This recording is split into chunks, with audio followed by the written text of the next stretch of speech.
میں نے قرآن مجید کی آیت پڑھی ہے،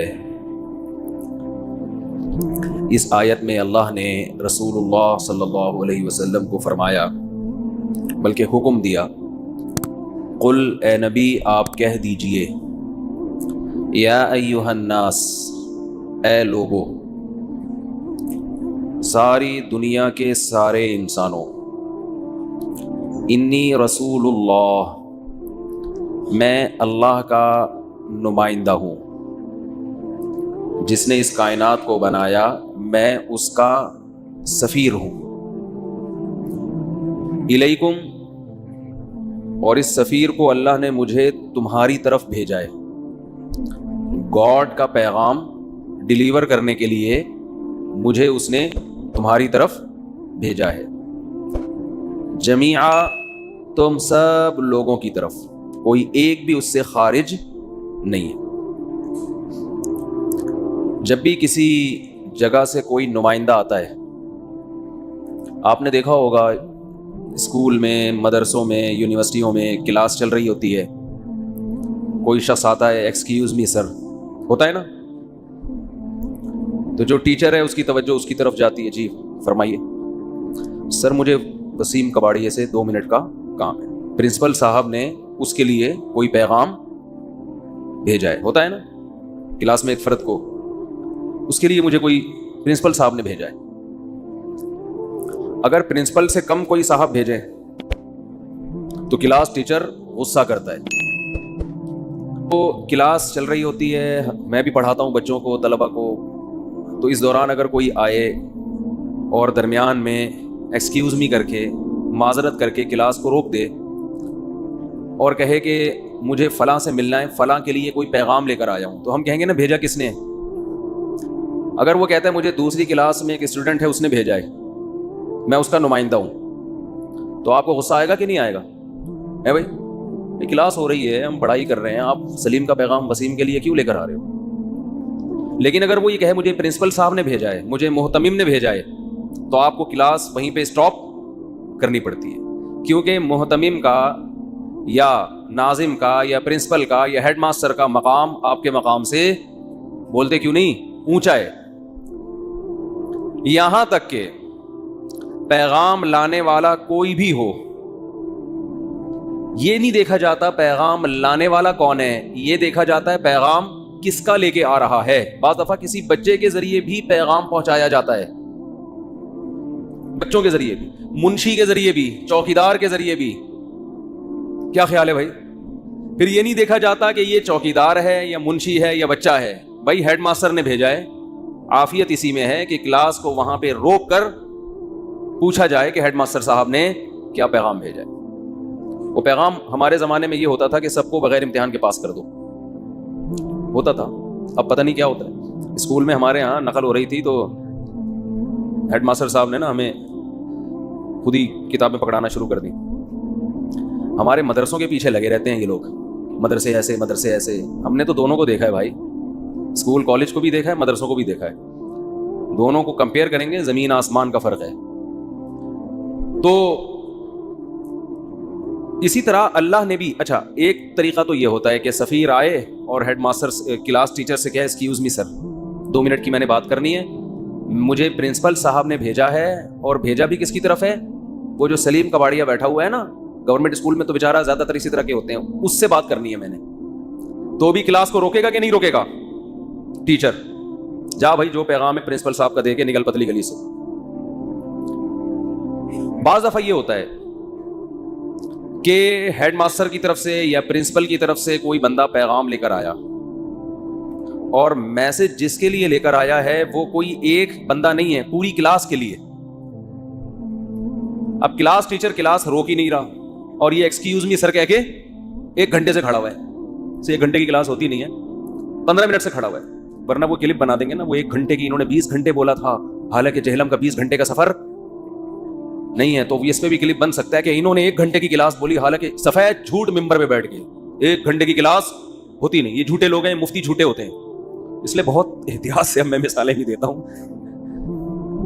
کرامن کاتبین بھی لکھتے ہیں، وہ تو جیسے ہے ویسے ہی لکھ لیتے ہیں، لیکن کچھ ایسے کرامن کاتبین مارکیٹ میں آ گئے ہیں جو لکھتے بھی ہیں اور اسی وقت پکڑ بھی رہے ہیں. کرامن کاتبین تو رپورٹ پیش کر کے اللہ کے سامنے دے رہے ہیں, اللہ پکڑے گا آخرت میں, اللہ ہم سب کو بچائے. وہ تو دیکھے گا بھائی کیا منہ سے غلطی سے نکلا ہے, کیا سوچ سمجھ کے نکلا ہے, کس کی کیا. لیکن دنیا میں جو آج کل کرامن کاتبین گھوم رہے ہیں نا, یہ زیادہ ڈینجرس ہے. خیر, تو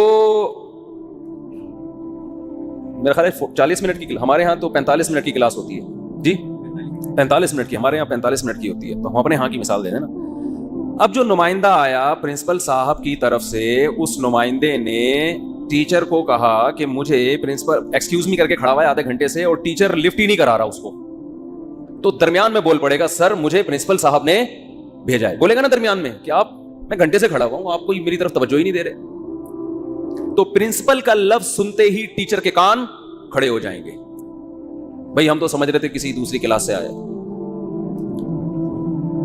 اس کے ساتھ ساتھ اگر وہ یہ کہے کہ سر میں پوری کلاس کے لیے ایک میسج لے کر آیا ہوں پرنسپل صاحب کی طرف سے, اب ٹیچر کا اسے بات نہ کرنے دینا اور بڑی گستاخی ہے یا نہیں ہے بھائی؟ اور بڑی گستاخی ہے. وہ صرف ایک سلیم یا وسیم کے لیے پیغام نہیں لایا, وہ تو پوری کلاس کے لیے پیغام لے کر آیا ہے, جس میں آپ بھی داخل ہیں. تو اب یہ اس کی بات نہ سننا, اس کی بات پہ غور نہ کرنا, یہ پہلے سے بھی بڑی بے ادبی اور ہٹ دھرمی ہے. اور اس سے بڑھ کر یہ کہ جو میسج لے کر آیا ہے, جو لانے والا بندہ ہے, وہ کوئی چپڑاسی نہیں ہے, وہ دوسری کلاس کا طالب علم نہیں ہے, بلکہ وہ پرنسپل صاحب کا بیٹا ہے, یا اور کوئی بڑا آفیسر ہے, یا بڑا زبردست اس کا گیٹ اپ ہے جس سے لگ رہا ہے کہ یہ کوئی, یوں سمجھے کہ کوئی آرمی کا بڑا آفیسر آیا ہوا ہے, یا کوئی سائنٹسٹ آیا ہوا ہے, ڈاکٹر عبد القدیر خان آ گیا فار ایگزامپل. سوال پیدا ہوتا ہے پرنسپل صاحب ڈاکٹر عبد القدیر خان کو کیوں بھیجیں گے؟ جواب یہ ہے کہ بھائی انہوں نے کوئی میسج دینا ہے نا. ہمارے یہاں جامعۃ الرشید میں ڈاکٹر عبد القدیر خان آئے تھے, تو ہمارے پرنسپل صاحب نے بھیجا تھا ان کو, وجہ اس کہ بھائی آپ جو بھی میسج ہے وہ طلبہ کو دیں. تو ایسے موقع پہ جب جس کو بھیجنا والا بھی عالی مقام, جس کو بھیجا جا رہا ہے وہ بھی عالی مقام, اور جس کی طرف بھیجا جا رہا ہے وہ بھی عالی مقام, وہ سب کے لیے, سب کے کان کھڑے ہو جائیں گے. ایسے موقع پہ اگر کلاس ٹیچر یہ کہتا ہے وہیں کھڑا رہے, وہیں کھلو جا. پنجاب میرے بہت دورے ہو رہے ہیں نا, تو پنجابی بھی آ رہی ہے مجھے آہستہ آہستہ. اتھے ہی کھلو جا, جتے دی کھوتی اتنے آن کھلوتی. پنجاب میں ایک مقولہ مشہور ہے, جتے دی کھوتی اتھے آن کھلوتی. اب اس کا مفہوم پتہ نہیں کیا ہے, بہرحال ہمیں تو یہ لفظ اچھا لگا تو ہم نے کہا چلو ٹھیک ہے. بعض الفاظ ایسے اچھے ہوتے ہیں ان کا مطلب نہیں بھی پتا ہوتا. جدے دی کھوتی اتھے آن کھلوتی, اے کی رولہ پہ گیا چودھری سٹاں لے گیا. یہ بہت پہلے سرگودا میں ہم نے لکھا ہوا دیکھا تھا, الیکشن میں چودھری صاحب سیٹیں لے گئے تو اے کی رولہ پہ گیا چودھری سٹاں لے گیا. خیر, تو ایسے موقع پہ کہ جب بھیجنے والا بھی اعلیٰ, پیغام لانے والا بھی اعلیٰ, اور جس کی طرف پیغام بھیجا جا رہا ہے وہ سب کے سب لوگ ہیں, ایسے موقع پہ اس کے پیغام کی طرف توجہ نہ دینا یہ بھیجنے والے سے دشمنی لینے کے مترادف ہے. اس کا مطلب آپ اسکول میں مزید جاب نہیں کرنا چاہتے, یا آپ چاہتے ہیں کہ آپ کو یہاں سے خارج کر دیا جائے. اس سے بڑی سزا کوئی پرنسپل یا ہیڈ ماسٹر دے نہیں سکتا نا, کہ آپ کا اخراج ہی کر دے وہاں سے. قرآن مجید میں اللہ تعالیٰ رسول اللہ صلی اللہ علیہ وسلم سے فرماتے ہیں, حکم دیتے ہیں بلکہ, قل اے نبی آپ کہہ دیجئے, یا ایھا الناس اے لوگو, انی رسول اللہ الیکم میں اللہ کا بھیجا ہوا پیغمبر ہوں, نمائندہ ہوں, سفیر ہوں, الیکم تم سب کے لیے, جمیعا تمام کے تمام انسانوں کے لیے. قیامت تک جتنے لوگ اس دنیا میں آئیں گے, کالے ہوں, گورے ہوں, سانولے ہوں, پنجابی ہوں, پٹھان ہوں, مہاجر ہوں, انگریز ہوں, جیپنیز ہوں, پرشین ہوں, کسی قوم سے ان کا تعلق ہے, تمام کے تمام لوگوں کو میں پیغام لے کر آیا ہوں. کس کی طرف سے؟ گاڈ کی طرف سے. یہ دعویٰ آپ کیا سمجھتے ہیں معمولی ہے؟ بولو بھائی, کوئی ہلکا دعویٰ ہے یہ؟ ایک آدمی کہے مجھے ہیڈ ماسٹر نے بھیجا ہے, حالانکہ ہیڈ ماسٹر نے نہ بھیجا ہو, اور وہ کئی کلاسوں میں گھوم رہا ہے, ہر جگہ کہہ رہا ہے مجھے ہیڈ ماسٹر صاحب نے بھیجا ہے. ہیڈ ماسٹر کو پتا چلے گا کہ یہ جھوٹ بول رہا ہے میرے اوپر, چھوڑے گا ہیڈ ماسٹر اس کو؟ بولو بھائی کیا ہو گیا؟ قرآن کہتا ہے وَمَنْ أَظْلَمُ مِمَّنِ افْتَرَىٰ عَلَى اللَّهِ كَذِبًا, اس سے بڑا ظالم اس کائنات میں کوئی ہو نہیں سکتا جو گاڈ پہ جھوٹ باندھے کہ مجھے کس نے بھیجا ہے؟ گاڈ نے، حالانکہ گاڈ نے اس کو نہ بھیجا ہو. کیونکہ نمائندہ جب کوئی بات کرتا ہے تو وہ نمائندے کی نہیں ہوتی، وہ بھیجنے والے کی ہوتی ہے. گویا گاڈ زمین پہ اتر کے لوگوں سے کلام کر رہا ہے. اور خدا کی بات، اس کی قیمت، اگر انسان کو یقین آ جائے نا کہ یہ بات اللہ کی ہے، خدا کی ہے جس نے اس کائنات کو بنایا، تو اس کی بات کے بعد نہ کوئی سائنسدان اس کا انکار کر سکتا ہے، نہ کوئی ڈاکٹر انکار کر سکتا ہے، نہ کوئی پروفیسر، نہ کوئی تاجر، کیونکہ یہ انسانی عقل اس بات کو مانتی ہے کہ خدا سے ومن اصدق من اللہ قیلا، خدا سے زیادہ سچا کوئی ہو نہیں سکتا. لہذا جھگڑا جو ہوا ہے نا اسلام سے غیر مسلموں کا، وہ اس پہ نہیں ہوا کہ ہاں یہ خدا کے نمائندے ہیں اور اللہ کا پیغام ہم تک پہنچا رہے ہیں، ہم مانتے ہیں، لیکن پیغام ان کا غلط ہے، میسج غلط کنوے کر رہے ہیں یہ، اس لیے ہم نہیں مانیں گے. جھگڑا اس پر نہیں ہے اسلام اور غیر اسلام کا، جھگڑا اس پر ہے کہ یہ خدا کے میسنجر ہے ہی نہیں. میں سمجھا پا رہا ہوں اپنی بات؟ مسئلہ یہ کہ وہ کہتے ہیں کہ یہ نہیں ہے، یہ خدا کے میسنجر. بولو، میں بولو بھائی بولتا ہوں تو لوگوں نے اس پہ بنائے ہوئے نا، تو میں تھوڑا سا ٹون چینج کر رہا ہوں. جھگڑا اس پر ہے کہ میسنجر آف گاڈ ہے کہ نہیں ہے، اس پر جھگڑا ہے کہ کوئی سرے سے گاڈ ہے بھی کہ نہیں ہے. اگر گاڈ ہے تو یہ میسنجر ہے کہ نہیں ہے. اب آپ مجھے ایک بات بتاؤ، پیغام بھی بہت بڑا ہو، بھیجنے والا بھی بہت بڑا ہو، بھیجا گیا بھی ساری دنیا کے سارے انسانوں کی طرف ہو، اس سے زیادہ کوئی ویلیویبل سفیر اس دنیا میں پایا گیا ہے؟ یعنی سفیر کی بڑی ایک ویلیو ہوتی ہے نا. اور قرآن کہتا ہے کہ اس سفیر کا انکار کرنا اس سے بڑا جرم بھی اس کائنات میں کوئی ہے نہیں. جیسے امریکہ کا کوئی سفیر آئے، وہ پیغام لے کر آیا اور آپ نے کہا میں مانتا ہی نہیں، تو غصہ آئے گا نا امریکہ کو، بھائی ہمارے سفیر کی توہین، سفیر کی انسلٹ اس کنٹری کی انسلٹ سمجھی جاتی ہے. تو خدا نے یہ دعویٰ بھی کیا، اللہ تعالیٰ نے، دیکھو اللہ کو گاڈ بھی کہہ سکتے ہیں، خدا بھی کہہ سکتے ہیں. لوگ اس میں طنز کر رہے ہوتے ہیں نیچے کمنٹس میں، اللہ کہیں خدا کیوں کہہ دیا، گاڈ کیوں کہہ دیا. اللہ کا ایک عالمی نام ہے، علم کہتے ہیں. میرا نام میرے والدین نے طارق رکھا، ان کا نام رفیع رکھا، ان کا نام شاکر بھائی رکھا، ان کا نام قاری عبد الرشید رکھا. یہ عالمی نام ہے. علم کہتے ہیں جس میں اس نام میں جو صفت چھپی ہوئی ہے نا اس کا لحاظ نہ کیا جائے، بس ایک نام پڑ جائے. بعض نام ایسے ہوتے ہیں کہ ان کے اندر جو صفت ہوتی ہے نا، مثال کے طور پر بہادر، کسی بچے کا نام کیا ہے؟ بہت زیادہ بہادر تھا، اس بیس پہ اس کا نام کیا رکھ دیا؟ بہادر. اب یہ بہادر اس کو کیوں کہا جاتا ہے؟ اس لیے کہ اس کے اندر صفت کون سی پائی جا رہی ہے؟ بہادری کی. لیکن بعض دفعہ ایسے ہوتا ہے کہ بھائی ویسے ہی بہادر ہے، ہمیں کیا پتہ یہ بہادر بنے گا کہ بزدل بنے گا. تو اب وہ کتنا ہی بزدل ہو، نام اس کا کیا ہے؟ بہادر. اب یہ نہیں ہو سکتا کہ ایک بزدل بچے کو میں بہادر کہہ کے بلا رہا ہوں اور آپ کہیں تم جھوٹ بول رہے ہو، یہ تو بہادر نہیں ہے. تو میں کیا کہوں گا؟ یہ بہادر اس کا علم ہے، علمی نام ہے. بعض دفعہ ایسے ہوتے ہیں ایک نام صفتی ہوتا ہے لیکن آہستہ آہستہ وہ علم بن جاتا ہے. مثال کے طور پر ایک بچہ بہادر تھا، ہم نے اس کی بہادری کو دیکھ کر اس کا نام رکھ دیا شیر خان. کیا نام رکھ دیا؟ بعد میں یہ نام اتنا مشہور ہوا کہ وہ اب بزدل بھی ہو گیا تو لوگ اسے کیا کہہ رہے ہیں؟ شیر خان. اب بھی اس کو شیر خان کہنا جھوٹ نہیں ہوگا، اس لیے کہ یہ صفتی نام تھا جو کنورٹ ہو کے کیا بن گیا ہے؟ بول لو کیا ہو گیا؟ علم بن گیا ہے نا. ارے بعض لوگوں کی چڑ ہوتی ہے نا، وہ شروع میں تو کسی وجہ سے ان کی یہ چڑ ہوتی ہے، بعد میں وہ وہی ان کا نام بن جاتی ہے. ملائی، ہمارے محلے میں صاحب رہا کرتے تھے، ملائی، گورے چھٹے تھے، لوگوں نے ان کو کیا کہنا شروع کر دیا؟ ملائی. سن نہ لیں گے بیان کو. تو ہمارے دیکھو بچے بڑے شرارتی ہوتے ہیں. ہمارے نانا ایک واقعہ بتاتے تھے اپنے بچپن کے حفظ کا، لیکن یار یہ پھر جو اس ٹائپ کے لوگ ہیں نا ان پہ یہ لوگ چڑ بنا کے یہ فٹ کر دیں گے، یہ چٹکلا صحیح نہیں ہے، اس کا ناجائز استعمال ہو سکتا ہے. بچوں کو تو موقع چاہیے ہوتا ہے نا چھیڑنے کے لیے، وہ یہاں سے لطیفے سے وہ لفظ پکڑ کے اس ٹائپ کے جتنے بچے ہیں ان پہ فٹ کرنا شروع کر دیں گے، اس لیے اس کو اسکپ کر دیتے ہیں. تو کہاں تک بات چلی تھی؟ جی ہاں، بہادر، علمی. تو اللہ کا جو علمی نام ہے نا وہ ہے اللہ. پھر جو عربی گرامر کے ماہرین ہیں وہ اختلاف کرتے ہیں الہ سے نکلا ہے یا کسی اور لفظ سے، بہرحال جہاں سے بھی ہے، تو اللہ کا جو علمی نام ہے وہ کیا ہے؟ اللہ سمجھتے ہیں؟ یہ تو اللہ کا عالمی نام ہے.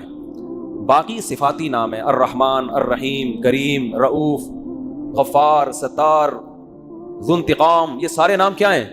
صبور، صبر کرنے والا، فوراً حلیم، انتقام نہیں لیتا نا، شکور، قدردان. یہ سارے کیا نام ہیں؟ بولتے کیوں نہیں؟ صفتی نام ہے.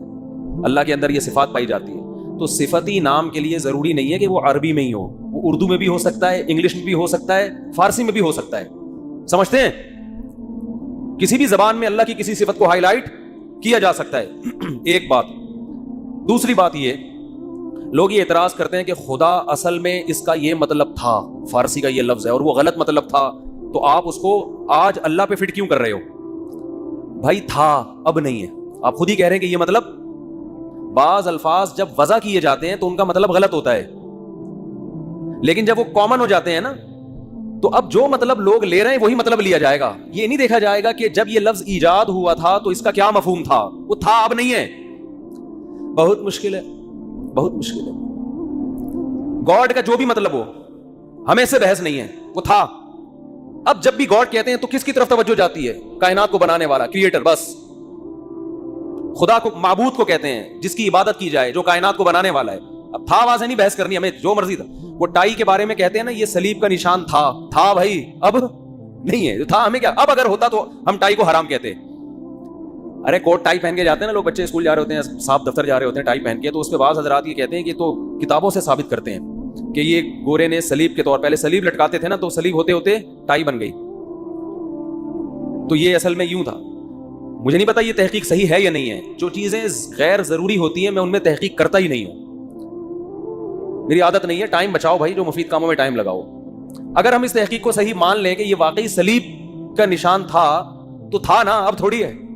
اب تو یہودی بھی پہن رہے ہیں جو صلیب کو نہیں مانتے، اب تو ہندو بھی پہن رہے ہیں جو صلیب کو نہیں مانتے، مسلمان بھی پہن رہے ہیں.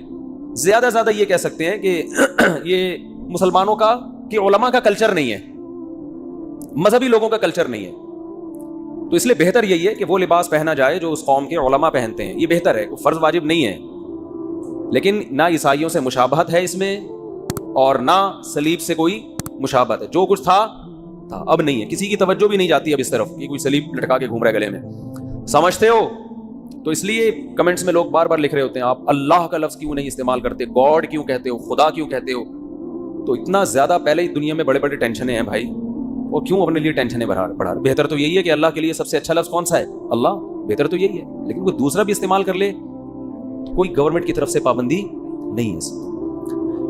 ہوتی بھی پابندی تو بھی کوئی مسئلہ نہیں تھا، گورنمنٹ کو ایسی چیزوں پہ پابندی لگانے کی اجازت بھی نہیں ہے. اچھا خیر، تو میں یہ کر رہا تھا کہ اب آپ مجھے ایک بات بتاؤ کہ سفیر کا دعویٰ ہے کہ کس نے بھیجا ہے؟ اس کائنات کے بنانے والے نے. اور بھیجا کس کی طرف ہے؟ صرف عرب کی طرف نہیں، تمام دنیا کے تمام انسان جو اس وقت تھے اور جو قیامت تک آئیں گے. اور آپ نے یہ دعویٰ برائے دعویٰ نہیں کیا. مدینہ ہجرت کرنے کے بعد آپ صلی اللہ علیہ وسلم روم اور فارس کے بادشاہوں کو خطوط بھیج رہے ہیں. ویژن دیکھو، یعنی ایک یتیم جو نہ لکھنا جانتا ہے نہ پڑھنا جانتا ہے، عرب کے ایک ایسے ماحول میں پیدا ہوا جہاں ایجوکیشن کا نام و نشان نہیں ہے. اور ابھی آپ کو ایک چھوٹی سی ریاست بھی پوری طرح نہیں ملی مدینہ کی، اس میں بھی چاروں طرف آپ کے دشمن. مسجد نبوی جتنی بڑی ہے نا، اب پورا مدینہ نبی کے دور میں اس سے چھوٹا تھا. سمجھ میں آ رہی ہے؟ جو مدینہ شہر تھا نا، آج جو مسجد نبوی ہے مدینہ شہر اس سے چھوٹا تھا. مری اسلامی تاریخ ہے. آپ کوئی ماہر آدمی ہو نا، آپ کو بتائے گا مسجد نبی کے اندر یہاں حضرت ابو بکر کا گھر تھا، یہاں حضرت عمر کا گھر تھا، یہاں حضرت ابو ہریرہ آیا کرتے تھے، یہاں یہ ہوتا تھا. یہاں پوری مسجد نبی کے اندر پوری مدینہ کی تاریخ ہے. اتنی چھوٹی سی جگہ، بہت کمزور معمولی سی ریاست جو اپنے پاؤں پہ ابھی کھڑی بھی نہیں ہو پا رہی، سنبھل بھی نہیں پا رہے، اور خطوط لکھے جا رہے ہیں ہرقل کو. ہے بھائی، خطوط کس کو لکھے جا رہے ہیں؟ بڑے بڑے ملکوں. اس وقت ایسے جیسے رشیا، امریکہ اور برٹش، ان حکومتوں کو خطوط لکھے جا رہے ہیں. اس میں کیا کہا جا رہا ہے؟ انی رسول اللہ علیکم جمیعا، مجھے گاڈ نے میسنجر بنا کے بھیجا ہے. کس کی طرف؟ آپ کہتے ہیں جب اللہ کو اللہ کہا جائے گا تو گاڈ کیوں کہہ رہے ہو پھر بار بار؟ گاڈ اس لیے کیونکہ یہ لفظ گوروں کے لیے بھی ایکسیپٹیبل ہے نا. گاڈ کو تو وہ بھی مانتے ہیں نا، اللہ کو نہیں مانتے. گاڈ کو تو مانتے ہیں نا، تو اس لیے میں گاڈ کا لفظ استعمال کر رہا ہوں. سمجھ رہے ہو کہ نہیں سمجھ رہے؟ لبرل لوگ بھی بولیں گے اللہ کیوں لے کر آ رہے ہیں بیچ میں؟ تو بھائی گاڈ کا لفظ سب کے لیے قابل قبول ہے کہ نہیں ہے؟ انگلش میں خدا کو کیا کہتے ہیں؟ گاڈ کہتے ہیں، کیونکہ انگریز بھی او مائی اللہ نہیں کہتے، او مائی گاڈ کہتے ہیں۔ آپ کہہ سکتے ہیں کہ انگریز تو آپ کا بیان سن نہیں رہے، تو وہ لوگ ضرور سن رہے ہیں جو انگریزوں سے ڈسے ہوئے ہیں، ٹھیک ہے، اور ہو سکتا ہے یہ ٹرانسلیشن ہو جائے انگلش میں، بات یہ بھی ممکن ہے، نہیں بھی ہو تو کوئی ترجمہ کر کے بتا دے۔ کچھ گوروں نے بھی بیانات سنے ہیں۔ تو اب میں آپ سے ایک بات عرض کر رہا ہوں کہ دنیا میں اس سے بڑے سفیر کی کوئی مثال مل نہیں سکتی، جو دعویٰ بھی کر رہے ہیں کہ میں تمام لوگوں کی، اللہ کی طرف سے تمام انسانوں کا رسول، اور اس دعوے پر عمل بھی کر کے دکھا رہے ہیں، بڑے بڑے بادشاہوں کو خطوط لکھ رہے ہیں۔ بعض بادشاہوں نے جب آپ کا خط دیکھا تو اسے پھاڑ دیا، آپ نے فرمایا اللہ اس کے اسی طرح ٹکڑے کرے گا جس طرح اس نے میرے خط کو پھاڑا ہے۔ آپ کہہ سکتے ہیں بھائی کسی کے خط کو پھاڑنے پر اتنی بڑی بددعا کیسے دی جا سکتی ہے؟ بات یہ ہے کہ دعویٰ جتنا بڑا ہو اس دعوے کا انکار بھی اتنا ہی بڑا جرم ہوتا ہے، اس کے ذمہ لازم تھا، کیونکہ نئے پیغمبر کا لوگ انتظار کر رہے تھے، لوگوں کو یقین تھا کہ حضرت عیسیٰ ابن مریم آخری نبی نہیں ہے، عیسائی بھی انتظار کر رہے تھے، یہودی بھی انتظار کر رہے تھے۔ ایسے موقع پہ اگر کوئی دعویٰ کرے تو دعویٰ سنتے ہی اس کو پھاڑ ڈالنا یہ اللہ سے دشمنی لینے کے مترادف ہے۔ اس لیے رسول اللہ صلی اللہ علیہ وسلم نے فرمایا لا يسمع بی احد من هذه الامہ یہودیا کان او نصرانیا ثم لم یؤمن بالذی ارسلت به الا دخل النار۔ فرمایا میری پوزیشن یہ نہیں ہے کہ کوئی میری دعوت سنے، اس کا دل چاہے تو مان لے، دل چاہے تو نہ مانے، نہ نہ نہ نہ نہ نہ۔ میری حیثیت یہ ہے کہ اس امت میں کوئی یہودی عیسائی میرے بارے میں سنے اور پھر تحقیق کر کے مجھ پر ایمان نہ لے کر آیا تو اس کا ٹھکانہ جہنم کی آگ ہے۔ اس نے اس کو ویلیو کیوں نہیں دی؟ بالکل اس کی مثال ایسے جیسے کلاس روک کر ایک شخص کہہ رہا ہے مجھے پرنسپل نے بھیجا ہے، اور ٹیچر اس کی بات کو لفٹ کرانے کے لیے تیار نہیں ہے، تو آپ کیا سمجھتے ہیں پرنسپل چھوڑ دے گا اس کو؟ اور وہ کہہ بھی رہا ہے کہ میں سب پوری کلاس کے لیے پیغام لے کر آیا ہوں، اور پیغام بھی بہت اہم ہے۔ آج لبرل لوگ اعتراض کرتے ہیں نا، یہ کیا بات ہے محمد صلی اللہ علیہ وسلم پر کوئی ایمان نہ لے کر آئے تو جہنم میں جائے گا، اتنی اتنی سی باتوں پہ جہنم ہے بھائی، اتنی اتنی سی باتوں پہ، یعنی وہ کہتے ہیں نا یہ لوگ ذرا ذرا سی بات پہ کہاں پھینک رہے ہوتے ہیں جہنم میں ڈالی، بھائی اتنی سی بات ہے نہیں، کیونکہ دعویٰ یہ کہ مجھے خدا نے بھیجا ہے۔ اب آپ کے ذمے ہے کہ آپ تحقیق کرو کہ یہ اپنے دعوے میں جھوٹے ہیں یا سچے۔ آپ اس کان سے سن کے اس کان سے نکالنے کا آپشن آپ کے پاس ختم ہو گیا، ابھی آپشن نہیں ہے آپ کے پاس کہ ادھر سے سنیں اور ادھر سے نکال دیں گے یار یہ مسلمانوں کے مذہبی معاملات ہیں، چھوڑو۔ آپ کہہ سکتے ہیں کہ کیا دلیل ہے آپ کے پاس کہ محمد ابن عبداللہ صلی اللہ علیہ وسلم اس دعوے میں سچے تھے؟ کیا دلیل ہے آپ کے پاس؟ ہم کہتے ہیں 1400 سال پہلے جو آپ کی نبوت کے برحق ہونے کے دلائل تھے وہ تو تھے، وہ لوگوں نے اپنی آنکھوں سے دیکھے۔ 1400 سال کے بعد جو آپ کے برحق ہونے کے دلائل ہیں وہ پہلے سے بھی زیادہ ہیں، وہ اس سے بھی زیادہ ہیں۔ اگر خدا محمد صلی اللہ علیہ وسلم کو میسنجر بنا کے بھیجتا اور یہ نہ کہتا کہ یہ آخری پیغمبر ہیں، تو خدا کے ذمے محمد صلی اللہ علیہ وسلم کی تعلیمات کی حفاظت بولو نہیں تھی۔ کیا خیال ہے؟ اللہ کہہ دیتا کہ ان کی تعلیمات جب مسخ ہوں گی تو میں دوسرا پیغمبر بھیج دوں گا۔ خدا نے محمد ابن عبداللہ صلی اللہ علیہ وسلم کے بارے میں 2 دعوے کیے، یہ میرے میسنجر ہیں اور لاسٹ میسنجر، ان کے بعد کوئی نبی نہیں ہے، کیونکہ ساری دنیا کے سارے انسانوں کے لیے۔ اس دعوے میں اللہ نے ایک اور دعویٰ کر دیا کہ ان کی تعلیمات کو میں قیامت تک کے لیے محفوظ کر دوں گا، ان کی تعلیمات قیامت تک کے لیے۔ بولو نا کیا ہو گیا بھائی؟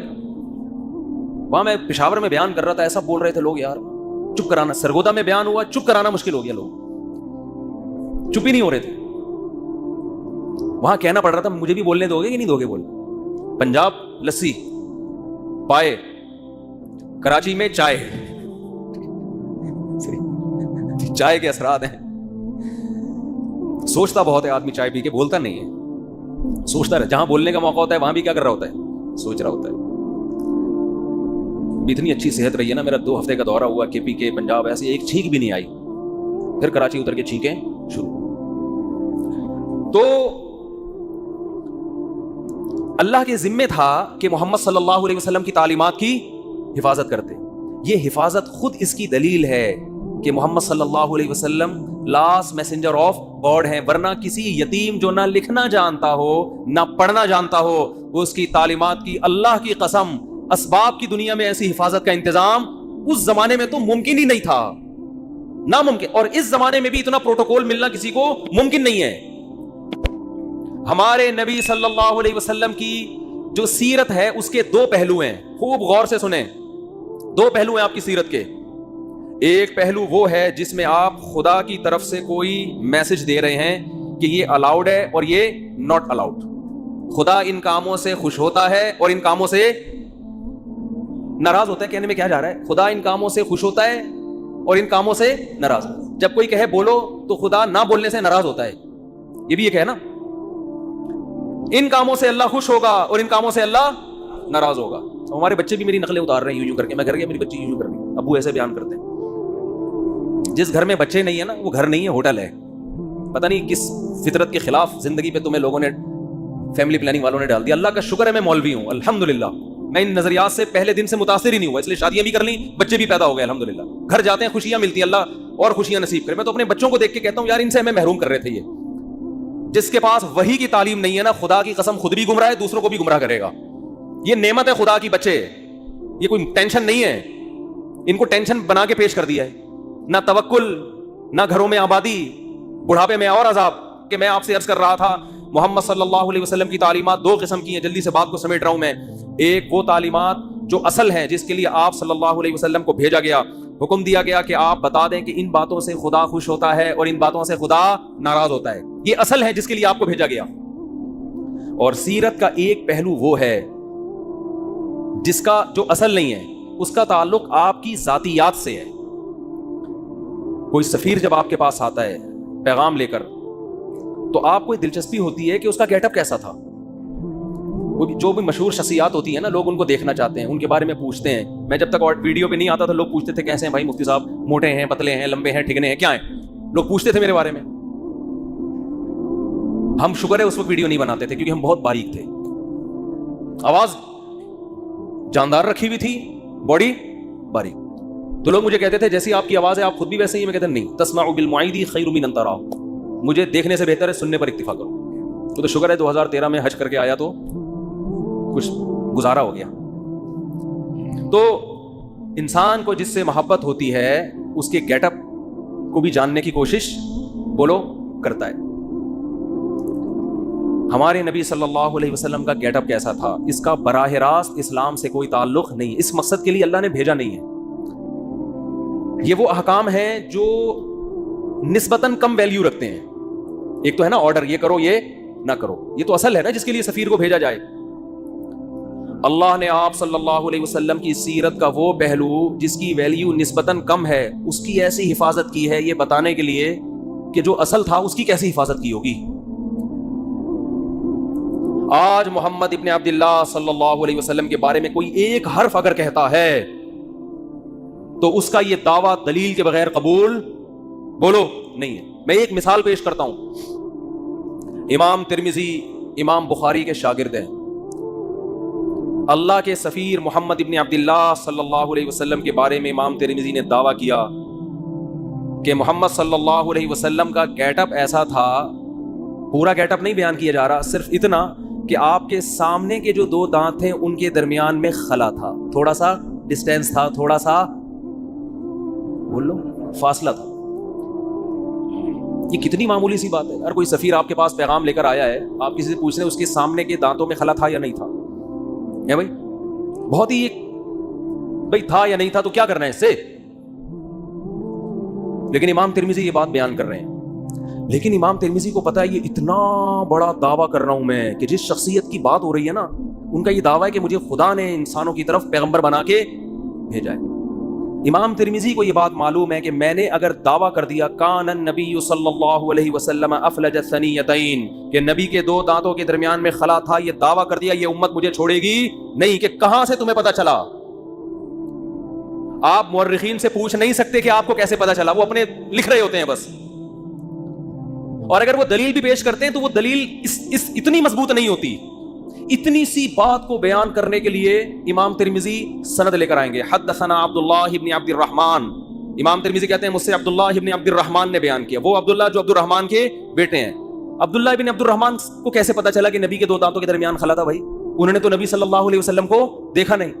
وہ کہتے ہیں حدثنا ابراہیم ابن المنذر, مجھ سے ابراہیم نے بیان کیا جو منذر کے بیٹے ہیں. بھائی ابراہیم ابن منذر نے تو نبی کا زمانہ نہیں پایا, ان کو کہاں سے پتا چلا؟ وہ کہتے ہیں ابراہیم ابن المنذر کہتے ہیں حدثنی عبد العزیز ابن ابی ثابت الزہری, مجھ سے عبد العزیز نے بیان کیا جو ابو ثابت الزہری کے بیٹے ہیں. بھائی عبد العزیز جو ابو ثابت الزہری کے بیٹے ہیں ان کو کہاں سے پتا چلا؟ جی انہوں نے تو نبی صلی اللہ علیہ وسلم کو دیکھا نہیں. وہ کہتے ہیں حدثنا اسماعیل ابن ابراہیم, مجھ سے اسماعیل نے جو ابراہیم کے بیٹے ہیں انہوں نے بیان کیا. حضرت اسماعیل جو ابراہیم کے بیٹے ہیں ایسے تو سینکڑوں ہیں, یہ کون سے والے اسماعیل اور ابن ابراہیم کی بات کر رہے ہیں؟ کہتے ہیں ابن اخی موسیٰ ابن عقبہ, وہ اسماعیل ابن ابراہیم جو موسیٰ ابن عقبہ کے بھتیجے ہیں. اچھا جی, اسماعیل ابن ابراہیم نے تو محمد صلی اللہ علیہ وسلم کو نہیں دیکھا.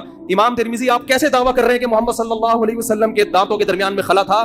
اسماعیل ابن ابراہیم جو موسیٰ ابن عقبہ کے بھتیجے ہیں انہوں نے نبی کا زمانہ نہیں پایا. وہ کہتے ہیں قال حدثنی موسیٰ ابن عقبہ, وہ کہتے ہیں مجھے میرے چچا موسیٰ ابن عقبہ نے بتایا. بھائی موسیٰ ابن عقبہ نے بھی نبی کا زمانہ نہیں پایا. وہ کہتے ہیں موسیٰ ابن عقبہ کہتے ہیں حدثنی قریب, مجھ سے عبداللہ بن عباس کے شاگرد قریب نے بیان کیا. ارے بھائی قریب نے بھی محمد صلی اللہ علیہ وسلم کو نہیں دیکھا. امام ترمذی کہتے ہیں ذرا خاموش ہو جاؤ. قریب کہتے ہیں حدثنی عبداللہ ابن عباس, مجھ سے عبداللہ ابن عباس نے بیان کیا اور انہوں نے نبی کے چہرے انور کی طرف دیکھ کے فرمایا کان النبی صلی اللہ علیہ وسلم افلج الثنیتین, کہ نبی کے سامنے کے دو دانتوں کے درمیان میں خلا تھا. ایسی حفاظت محمد صلی اللہ علیہ وسلم کے گیٹ اپ کی خدا نے کی ہے. سوچو تعلیمات کی کیسی حفاظت کی ہوگی. آج کوئی ایسی شخصیت ہے جو یہ اٹھ کے دعویٰ کرے کہ میں خدا کا بھیجا ہوا پیغمبر, اور اس کے پاس اپنے دعوے کی صداقت کا اتنا بڑا ثبوت ہو جو ثبوت محمد صلی اللہ علیہ وسلم کے سچے ہونے کا تھا. آپ کہہ سکتے ہیں یہ ایک حدیث ہے, ایسی ہزاروں حدیثیں ہیں. ایک بات بھی اگر آپ محمد صلی اللہ علیہ وسلم کی طرف منسوخ کرتے ہو, سند کے بغیر امت اس کو قبول بولو نہیں کرتی. اور سند بھی کیسی خاندانی. آپ کہہ سکتے ہو امام ترمذی سے کہ حضرت آپ کہتے ہیں مجھ سے عبداللہ ابن عبد الرحمن نے بیان کیا, ہو سکتا ہے یہ بندہ بھی آپ نے خود ہی گڑھ لیا ہو. بھئی کہنے پر گورنمنٹ کی طرف سے کوئی پابندی ہے؟ بولو آپ کو مجھ سے فلاں نے بیان کیا, اگلے کو کیا پتا فلاں کون ہے؟ آپ اسماء الرجال کی کتابوں میں جاؤ گے, جی عبداللہ ابن عبد الرحمن کون ہے, آپ کو اس زمانے کے درجنوں علماء کے اقوال مل جائیں گے. یہ فلاں سن میں پیدا ہوئے, فلاں جگہ علم حاصل کیا, ان کے بارے میں علماء کے تبصرے, یہ جھوٹے تھے سچے تھے, کوئی کرپشن تو نہیں ان پہ ثابت ہوئی, جھوٹ تو ثابت نہیں ہوا زندگی بھر. ان کے شاگرد کون کون, ان کے استاذ کون کون, کہاں کہاں سے علم حاصل کیا. ایک مؤلف بیان نہیں کرے گا, بہت سارے لوگ جو مختلف ملکوں میں رہتے ہیں وہ بیان کریں گے ان کے بارے میں. پھر آپ اگلے راوی کی طرف جاؤ گے, عبداللہ ابن عبد الرحمن, وہ کہتے ہیں ابراہیم ابن المنذر نے. یہ ابراہیم ابن المنذر کون ہے؟ یہ کوئی ڈھکے چھپے نہیں ہے, آپ کو درجنوں کتابوں میں ان کے حالات بولو مل جائیں گے. بھائی اس زمانے میں مشہور آدمی تھے, یہ لوگ جانتے تھے ان کو. وہ کتابیں کوئی دمشق میں لکھی جا رہی ہے, کوئی مصر میں لکھی جا رہی ہے, کوئی کوفہ میں لکھی جا رہی ہے, ان کتابیں میں ان کا تذکرہ ملے گا آپ کو. حالانکہ ان کے آپس میں ملاقات ثابت, ان مصنفین کا آپس میں کمپرومائز نہیں ہو سکتا, مختلف ملکوں میں آئیے. پھر آپ پوچھو گے جی عبدالعزیز ابن ابی ثابت الزہری کون ہے؟ ان کے اسماء الرجال کی کتابیں تو اتنی جلدوں میں ہوتی ہیں جن میں راویوں کے حالات, ان کے نام. ایسا خاندانی پروٹوکول خدا کی طرف سے محمد صلی اللہ علیہ وسلم کو ملا, ایسی حفاظت کی گئی. اللہ ان غیر مسلموں سے کہہ رہا ہے جس کے دانتوں کے درمیان خلا, اس گیٹ اپ کو بیان کرنے کی میں نے ایسے حفاظت کی ہے, سوچو اس کے آرڈر کیسے میں نے محفوظ کیے ہوں گے. یہ پروٹوکول اس کائنات میں آج تک کسی کو بولو نہیں ملا. ہم یہ سیرت سن کے خوش ہوتے ہیں, ہونا بھی چاہیے, لیکن اس میں ہمارے لیے ایک پیغام ہے کہ محمد صلی اللہ علیہ وسلم جیسے غیر مسلموں کی طرف بھیجے گئے تو مسلمانوں پر بھی لازم ہے یا نہیں کہ آپ صلی اللہ علیہ وسلم کو فالو کریں. امام بخاری اپنی سند سے حدیث لے کر آتے ہیں, نبی صلی اللہ علیہ وسلم نے فرمایا اعفوا اللحا, نبی نے خدا کا پیغام پہنچایا, داڑیاں بڑھاؤ. نبی پیغام دے کے بولو نا بھائی, چلے ختم, اللہ کی حجت اپنے بندوں پر تمام. اب جب آپ یہ حدیث دیکھیں گے, آپ امام بخاری سے پوچھیں گے نا یہ آپ کو کس نے کہا کہ نبی نے حکم دیا؟ امام بخاری سند، مجھ سے فلاں نے، مجھ سے فلاں نے، مجھ سے فلاں نے، پھر ان راویوں کی آپ ہر جگہ تحقیق کر سکتے ہو. پھر امام ترمذی بھی بیان کر رہے ہیں، امام مسلم بھی بیان کر رہے ہیں. کیوں؟ کہ کل قیامت کے دن اللہ آپ سے سوال پوچھے کہ میں نے اپنے میسنجر کے ذریعے پیغام پہنچایا تھا کہ اللہ کی طرف سے تمہیں حکم ہے داڑھی بولو نا بھائی بڑھاؤ. بس تمہیں اگر کوئی کنفیوژن تھی کہ پتہ نہیں حکم دیا ہے کہ نہیں دیا، تو میں نے تمہاری وہ کنفیوژن دور کر دی تھی. بس آپ کہہ سکتے ہیں اللہ اگر تیرا اتنا اہم حکم تھا تیرے حبیب کا، تو میں نے جب داڑھی نہیں رکھی تو سزا کیوں نہیں ملی؟ اللہ کیا کہے گا؟ یہ دنیا دارالامتحان تھی، دارالجزا کیا ہے؟ بولتے کیوں نہیں بھائی؟ بس اب آپ کی مرضی. مولوی صاحب بھی آپ کو یہ حدیث سنا کے جمعہ پڑھا کے گھر نکل جائیں گے، کیونکہ مولوی صاحب کا پولیس سے کوئی تعلق. قرآن کہتا ہے نا محمد صلی اللہ علیہ وسلم کے بارے میں کہ لست علیہم بمسیطر، آپ ان پر نگہبان نہیں ہیں. میسنجر کا کام حکم پہنچانا ہوتا ہے، منوانا بولو نہیں ہوتا. تو میسنجر کا کام پیغام پہنچانا بس. اسی پیغام میں جو خدا نے اپنے حبیب صلی اللہ علیہ وسلم کو دیا، اس میں حکم دیا ان کو پیغام پہنچا دو، بس آگے نہیں کچھ. لا تقربوا الزنا. اچھا کچھ پیغام ایسے ہیں جو خدا کی ذات سے نکلے ہیں براہ راست، قرآن کی شکل میں محفوظ ہوئے، کہ اس میں اے نبی ہم جب کسی کو پیغام دے کے بھیجتے ہیں، بعض دفعہ پیغام اتنا اہم ہوتا ہے کہ وہ لکھ کے دے دیتے ہیں بھائی یہ پڑھ کے سنا دو، اور بعض دفعہ کہتے ہیں یہ بھی بتا دینا، یہ بھی بتا دینا. تو اس میں میسنجر کے الفاظ اپنے ہوتے ہیں، پیغام بھیجنے والے کا ہوتا ہے. حدیث بھی اللہ کا پیغام ہے، الفاظ کس کے ہیں؟ محمد صلی اللہ علیہ وسلم کے. قرآن بھی اللہ کا پیغام، الفاظ بھی کس کے؟ اللہ کے. تو جو اللہ نے قرآن میں حکم دیا، جو پیغمبر نے قرآن پہنچایا، اور وہ بھی اسی طرح محفوظ ہے، اس میں بھی ذرہ برابر تبدیلی نہیں ہوئی. اس پیغام میں کیا ہے؟ لا تقربوا الزنا. ان سے کہہ دو کہ زنا کے قریب بھی پھٹکنے کی اجازت. بولتے کیوں نہیں؟ زنا کرنا تو دور کی بات. آج صبح ایک لڑکی کا فون آیا، 5 سال سے میرا ریلیشن کسی بندے سے، اب وہ شادی نہیں کر رہا. میں نے کہا بالکل ٹھیک کر رہا ہے وہ، حرام کاروں کے لیے یہی ہونا چاہیے.